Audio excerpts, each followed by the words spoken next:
পুরো একটা মেয়ে দরকার। টুকু মেয়ে মেয়ে করতেছে, মেয়ে কোথায় পাবো আমি?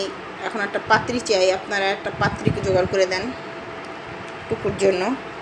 এই জায়গায় যেসব পাত্রীরা আছে সবাই বড় বড়, চেরি এখনও বড় হয় না, টুকুটা বড় হয়ে গেছে, আমার মন ভালো লাগে না। বিড়ালটা বড় হয়ে গেলে আর ভালো লাগে না, কারণ ওরা আর সেই আগের মতো আর অ্যাক্টিভিটিস করে না। ছোটো থাকলেই ভালো, যেমন ছেলে পান যদি ছোটো থাকে না কত কিছু করে, ওগুলোই ভালো লাগে। বড় হয়ে গেলে সেটা বড় একটা ব্যাপার, প্রকৃতির ব্যাপার। এখন ওরা তো বড় হয়ে গেছে, টুকু তো বড় হয়ে গেছে, এবং সারাদিন হিট ওঠে, বাইরে চলে যায়, এখন আর থাকে না আগের মতো আমার বাসায়।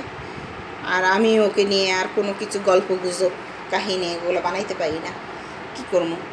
তাই এখন হলো সারাদিন ঘরের ভিতর অল্প একটু সময় থাকে, আর ম্যাও ম্যাও ম্যাও ম্যাও, মহিলা দাও মহিলা দাও মহিলা দাও, একটা বউ এনে দাও একটা বউ এনে দাও। ভাই কই বউ পামো আমি? এখন আমার বউ খোঁজার জন্য বাইরে যাইতে হবে। আর যেসব মেয়েরা আছে সেটা তো ওদের ওর চেয়ে অনেক সিনিয়র, তারা তো ওরে পাত্তাও দেয় না, তারা ওরে পাত্তা দেয় না। তারপর ওরা ওরে করে কি গুতা দিয়ে বসাইতে হয়। এই তুই আমাদের সাথে ফাজলামি লাগাই দিছস, তুই আমাদের সাথে আসছস স্পেন্ড করতে।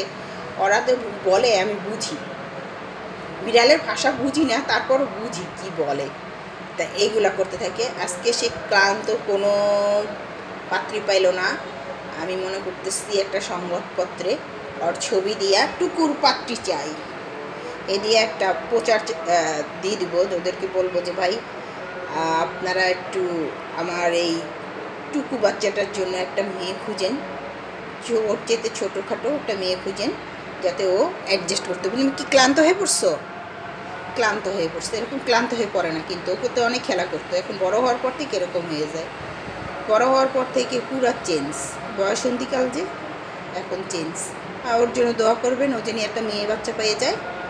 আর তারপর আগের মতো আর হবে না। শৈশব কৈশোর তো সব পার করে আসছে, এখন যৌবনে পা দিচ্ছে, মানে মোটামুটি জীবনযাপন করে যেরকম করে সবাই করে, খুশিতে থাকে। বাস বুলার মতো সারাদিন মেয়েদের পিছু ঘুরবে, এই তোই হবে কাজ। আর আর কি।